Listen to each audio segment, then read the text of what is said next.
Back to RR stories SG channel. இப்போது வரைக்கும் போயிட்டு நம்மளோட ஹேமரூன் ஹைலேண்ட் டச் பண்ணாமல் எப்படி வர்றது, ஸோ அதுக்கும் போயிடலான்னு நாங்கள் பிளான் பண்ணோம். நான் இப்போது போனதே சடனாக தான் போனேன். ஸோ ப்ரைஸ் நாங்கள் கம்பேர் பண்ணி பார்க்கும்போது இப்போவில் ஸ்டே பண்ணுறது தான் சீப்பாக இருந்தது. ஹேமரூன் ஹைலேண்டில் வந்து கொஞ்சம் ப்ரைஸ் ஜாஸ்தியாக இருந்தது. மோரோவர் நான் பிறந்து வளர்ந்தது எல்லாமே வந்து ஒரு கேரளா சைடு தான். ஸோ எனக்கு ஆல்ரெடி நான் டீ எஸ்டேட் எல்லாம் பார்த்துருக்கேன். அதனால் அதை அவ்வளோ ப்ரிஃபர் பண்ணலை. சிட்டிஸ்லேயே ஸ்டே பண்ணுறது பெட்டராக எனக்கு தோணுச்சு.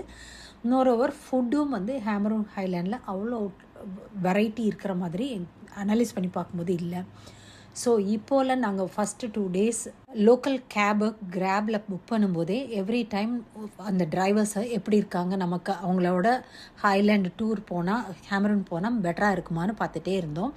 லக்கீலி செகண்ட் டே வந்து தேவனுங்கிற ஒரு தமிழ் பேசக்கூடிய டிரைவர் கிடச்சாரு. அவர்கிட்ட கேட்குறப்ப 250 ringgit கொடுங்க, காலையில் ஒரு 6 o'clock to 6:30 ஹோட்டலில் நான் பிக்கப் பண்ணிக்கிறேன். ஏன்னா அதுக்கப்புறம் பண்ணோன்னா மேலே நம்ம ஏறும்போது மலையில் ஏறும்போது ரொம்ப டிராஃபிக் ஆகிடும். சம்டைம்ஸ் மோர் தென் 2 hours 3 hours கூட அது கிளியராக இருக்குது டைம் ஆகும்.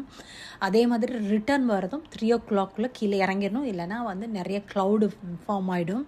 ஸோ மிஸ்ட் ஃபார்ம் ஆகிருன்னா நம்மளால் கீழே இறங்குறதுக்கும் டைம் ஆகும், ப்ளஸ் கொஞ்சம் ரிஸ்க்காகவும் இருக்கும். அதனால நம்ம சீக்கிரம் போயிடலான்னு சொன்னார். சரின்னு சொல்லிட்டோம். பட் ஹோட்டல் மேரியாட்டில் அவங்க பஃபே பிரேக்ஃபாஸ்ட் ஓப்பன் பண்ணதே 6:30 தான். ஸோ அவர்கிட்ட கொஞ்சம் ரெக்வஸ்ட் பண்ணி ஒரு 6:45 கிளம்ப ஆரம்பித்தோம்.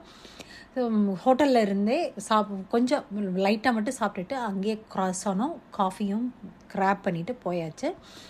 ஸோ இப்போ ஒரு 2 hours போக வேண்டிய ஜேர்னி 1.5 hours 145 minutesலேயே நாங்கள் ரீச் ஆகிற மாதிரி இருந்தது.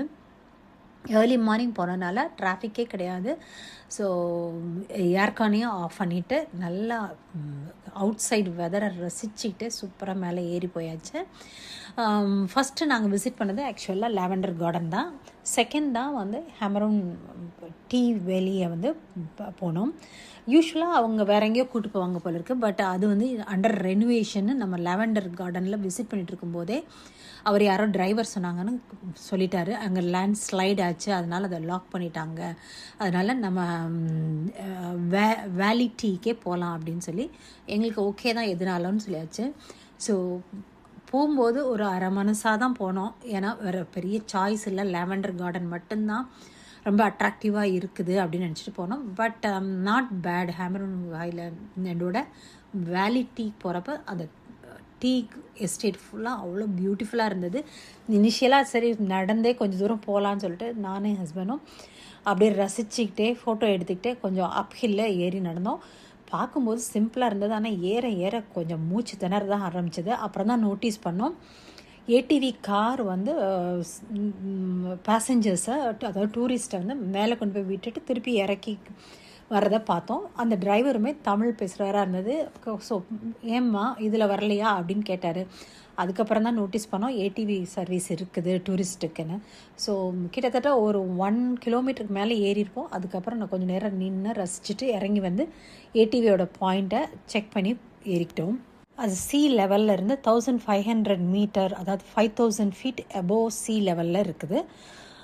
ஸோ கட்டாயம் நடந்திருக்க முடியாது போல இருக்குது. ஸோ ஏடிவியை எடுத்தாச்சு. ஏடிவிக்கு வெயிட் பண்ணுறதுக்கு ஒரு எப்படி 15 minutes to 20 minutes ஆச்சு. ஏன்னா எவ்ரி டைம் அந்த ஏடிவி வெஹிக்கிள், அதாவது ஜீப்பில் வந்து ஒரு 8 passengers தான் அவங்களால எடுத்துகிட்டு போக முடிஞ்சது. ஏன்னா ஹைட்டில் வண்டி மூவ் ஆகும்போது நிறைய பேசஞ்சர்ஸை அவங்களால ஆக்குப்பை பண்ண முடியாது போல இருக்குது. ஸோ அதனால கொஞ்சம் வெயிட் பண்ணி வண்டி எடுத்துக்கிற மாதிரி இருந்துச்சு. பட் வண்டி ஏறும்போது பார்க்கும்போது பயங்கர ரிஸ்க்காக இருக்குது. நல்ல வேலை நான் ஃப்ரண்ட்லேயோ இல்லை பேக்கில் லாஸ்ட்டாக உட்காராமல் ஜீப்பில் சென்டரில் உட்காந்துருந்தேன். ஸோ கொஞ்சம் பெட்டராக இருந்தது. பட் அது ஏறுற ஸ்பீடு ப்ளஸ் மேடு பள்ளம்லாம் அப்படி மேலே ஏறி இறங்கும்போது அப்படின்னு இருந்துச்சு. ஸோ ஒரு 10 minutes ட்ராவல் பண்ணி மேலே கொண்டு போய் ஒரு வியூவில் நம்மளை நிப்பாட்டிடுறாங்க, ஏடிவியோட வியூவில். ஸோ அங்கே ஒரு 10 to 15 minutes அங்கே ஊஞ்சல் இருக்குது, ப்ளஸ் வியூ இருக்குது. ஸோ அங்கே நல்லா டைம் ஸ்பெண்ட் பண்ணி நல்லா ஏர் சர்க்குலேஷன், அப்படி ஒரு காற்று, சூப்பர் காற்றா இருந்தது. ஸோ நல்லா என்ஜாய் பண்ணோம். நாங்கள் போன நேரம் வந்து நிறையா டூரிஸ்ட் வந்திருந்தாங்க. நாங்கள் மட்டும்தான் தமிழில் இருந்தோம். ஸோ அவங்க நம்மக்கிட்ட வந்து ஆசையாக நீங்களும் எங்கள் கூட நின்று ஃபோட்டோ எடுத்துக்கோங்கன்னு சொன்னாங்க. ஸோ எங்களையும் தனியாக நிற்க வச்சு ஊஞ்சலில் ஃபோட்டோ எடுத்து கொடுத்தாங்க.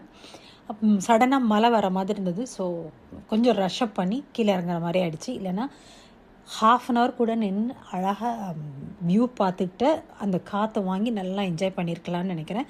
எக்ஸாக்டாக ஏடிவி வண்டியில் கீழே இறங்குனதுமே நல்லா மழை வந்தது. ஏடிவியில் கீழே இறங்கும்போது இன்னும் ரிஸ்க்காக இருக்க மாதிரி இருந்தது. ஏன்னா ஏறும்போது கூட பரவாயில்ல, பிரேக் அவரை அமுத்தி கொஞ்சம் மேலே ஏற்றுறது கொஞ்சம் பரவாயில்ல மாதிரி இருந்தது. கீழே இறங்கும்போது கொஞ்சம் கண்ட்ரோல் இல்லையோ அப்படிங்கிற மாதிரி ஒரு பயம் இருந்தது. பட் அவர் எக்ஸ்பீரியன்டான டிரைவர் தான், தமிழ் பேசக்கூடியவர் தான். அதனால் நம்மக்கிட்ட தமிழில் பேசிக்கிட்டே வந்தார். அவருக்கும் அது ஒரு மைண்ட் ரிலீஃபாக இருந்தது போல இருக்குது. ஸோ ஜாலியாக இருந்தது. போகிறப்ப ஹஸ்பண்ட் பின்னாடி உட்காந்துருந்தாங்க. அவரே வந்து இல்லைங்க முன்னாடி வந்து என் கூட உட்காருங்கன்னு சொல்லி ரிட்டர்ன் வரும்போது அவர் கூட உட்கார வச்சுக்கிட்டாரு. ஹஸ்பண்ட் இல்லை நீ போய் உட்காருனாரு. அவர் டிரைவர் சொல்லிட்டார் இல்லைங்க ரிஸ்க்கு, பின்னாடியே அவங்க உட்காரட்டும், நீங்கள் வந்து உட்காருங்கன்னு சொல்லியாச்சு. ஸோ 2 பேரும் பேசிக்கிட்டே வந்தாங்க. என்ன பேசினாங்கன்னு தெரியல. பட் நமக்கு அங்கே பார்க்கும்போதே ரொம்ப பயமாக இருந்தது. ஒவ்வொரு டேர்ன் வந்து அப்படி டக்குன்னு ஷார்ட் டேர்னிங்காக இருந்தது. பட் நல்லா என்ஜாயபுளாக இருந்தது. நல்ல வேலை சும்மா ஹைக் பண்ணுற மாதிரி வாக் பண்ணாமல் ஏடிவியோட சர்வீஸை பார்த்து மேலே ஏறிட்டு வந்ததுன்னு நினச்சேன். ஏன்னா ஜஸ்ட்டு வாக் பண்ணி ஹைக் பண்ணுறத விட ஏடிவியில் ட்ராவல் பண்ணுறது செம்ம அட்வென்ச்சராக இருந்தது. மோரோவர் மேலே வியூவும் சூப்பராக இருந்தது. அதுக்கப்புறம் கீழே ட்ராப் பண்ணதுக்கப்புறம் பார்த்தோன்னா கீழேயும் கேஃபே, டீ எல்லாம் இருந்தது. பட் அந்த சாப்பாடை எனக்கு அவ்வளோ ஒன்றும் பிடிச்ச மாதிரி இல்லை. மோரோவர் லாவெண்டர் கார்டனில் ஸ்ட்ராபெரி நிறையா சாப்பிட்டோம். ஸோ அதே கொஞ்சம் ஃபில்லிங்காக இருந்தது. ஸோ நாங்கள் அங்கே சாப்பிடாமல் கீழே இப்போல வந்து தான் சாப்பிட்லான்னு பிளான் பண்ணிவிட்டு இறங்கி வந்தாச்சு. ஸோ ஃபீஸுன்னு பார்த்தீங்கன்னா வெறும் $4 தான். But it's worth. $4 தான் நமக்கு டீ எஸ்டேட்டுக்குள்ளே போகிறதுக்கு. உள்ள ஏடிவிக்கு வந்து $70 வாங்கினாங்க. மோரோவர் நம்ம சிங்கிளாக ட்ராவல் பண்ணுறோமா இல்லை குரூப்பாக ட்ராவல் பண்ணுறாங்கிற அதையும் டிபெண்ட் பண்ணி ப்ரைஸ் இருக்குது. ரொம்ப பீஸ்ஃபுல்லாக இருந்தது. நிறைய இடத்துல வந்து டேபிளும் போட்டிருந்தாங்க.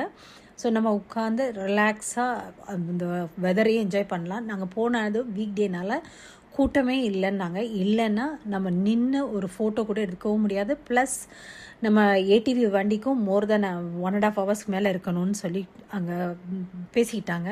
அந்த டிரைவருமே சொன்னார், ஏடிவி டிரைவருமே நேற்றெல்லாம் ரொம்ப கூட்டமாக இருந்தது, இன்றைக்கி கொஞ்சம் பெட்டராக இருக்குது நீங்கள் வந்த டைமு அப்படின்னு சொன்னார்.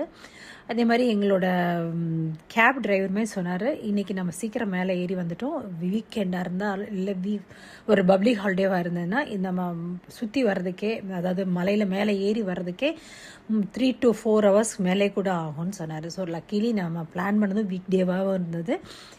ரொம்ப டூரிஸ்ட் இல்லாமல் இருந்ததுனால என்ஜாய் பண்ணி ஜாலியாக இருந்துட்டு வந்தாச்சு. ஸோ நீங்கள் இப்போது பிளான் பண்ணிங்கன்னா ஹேமரூன் ஹைலேண்டை கட்டாயம் விசிட் பண்ணுங்கள். It's worth to visit.